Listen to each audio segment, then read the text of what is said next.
Demand is low and supply is even lower. Where will this market go? Nobody seems to know. Hi, I'm Lindsay Fricks with North&CO, and I'm your real estate expert covering the latest and greatest housing trends for the Phoenix metropolitan area. The single largest factor driving today's housing market is mortgage interest rates. Last year at this time, rates were around 6%, and this year they're hovering around 7%. Historically, when rates go over 6.8%, it pinches demand significantly, which we are seeing with the number of accepted contracts at record low levels. Rates are going to continue to be volatile until the economy slows down more.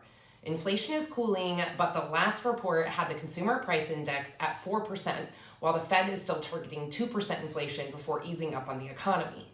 One of the metrics we're keeping a close eye on is unemployment. Despite headlines of massive layoffs, unemployment is still relatively low and has been pretty stable in spite of the Fed's efforts to slow down the economy. Many feel like unemployment is the last domino to fall before the Fed will take their heel off the throat of the economy.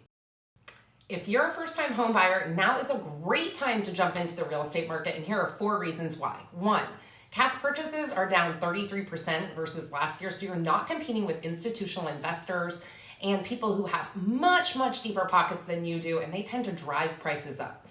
2, higher interest rates for all finance buyers means less demand, so you'll find less general competition at all price points. 3, 40% of buyers are still able to negotiate some seller concessions to help buy down interest rates or pay for closing costs.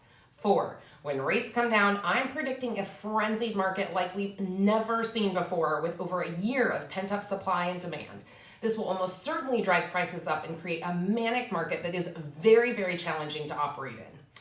Now, if you're a seller, here's why you should consider selling before we get to that manic market I just talked about. 4 reasons. Reason 1, inventory is down 37% versus last year. Your home is going to stand out now more than ever when we have low inventory. If your home isn't in perfect condition, it may be a good time to think about selling since competition is so low. 2, prices are still going up and sellers still have the advantage in negotiations. Buyers aren't typically offering up every last thing in their initial offers, but I'm still seeing multiple offers with 22% of houses selling over list price. 3, contingent offers are still being accepted by sellers, so if you're looking to sell and buy at the same time, this would be helpful. And when the market picks back up, contingencies are one of the first things to go away. This means you'll likely have to sell before you buy, and it makes for a much trickier transition between homes.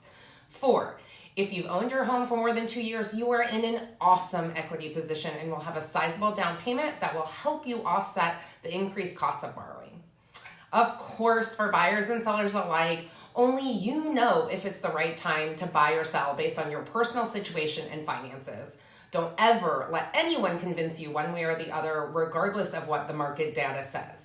If you need help sorting through the data or figuring out what questions need to be answered before making a buy or sell decision, please make sure to set up a strategy consultation with me in the link below. It's totally free and no obligation whatsoever. I hope that you found this video helpful, and if you did, please be sure to like, subscribe, and share. Till next month, stay cool, my friends.